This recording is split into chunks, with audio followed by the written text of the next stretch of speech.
সবাই মুসলমান, মুসলমানদের ধর্ম গ্রন্থ হলো আল কোরআন। এই কোরআনকে বাদ দিয়া মাইনাস করে রাষ্ট্রীয় ধর্ম ইসলাম ছাড়া অন্য কিছু কেন হবে? বলতে হবে বিএনপি, জামাত, এনসিপি, চরমোনাই, সব দলের লোক যদি মুসলমান হয়, মুসলমানদের ধর্মীয় গ্রন্থের নাম কি? জোরে বলেন না কেন? কি? কোরআন। সব ধর্মের লোক মুসলমান, এদের প্রাণের ধর্মের গ্রন্থ হলো আল কোরআন।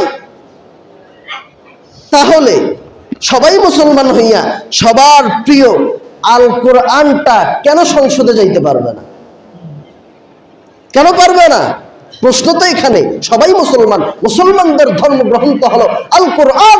এই কোরআনকে বাদ দিয়া মাইনাস করে রাষ্ট্রীয় ধর্ম ইসলাম ছাড়া অন্য কিছু কেন হবে? এজন্য বলবো বন্ধুগণ আমার, ওলামায়ে কেরাম এক হয়ে গেছে। সামনের বিজয় ইসলামের বিজয়, আল কোরআনের বিজয়। অনেকে বলতেছিলেন হুজুররা এক হতে পারবে না।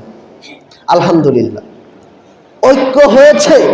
এই ঐক্য যারা হবে না, বর্তমান এখন যারা ঐক্য হবে না, ওলামায়ে কেরামের সাথে আসবে না, জাতি তাদেরকে চিহ্নিত করে রাখবে ইনশাআল্লাহ।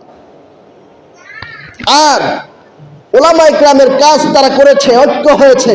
সিদ্ধান্ত এখন আপনার আর আমি নিব। সিদ্ধান্ত কে নিবে? সিদ্ধান্ত আপনাদের হাতে।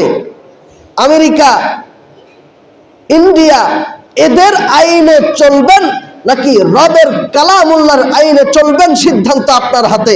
আপনাকে দিয়ে দিলাম, আপনি এখন নিয়ে নিন।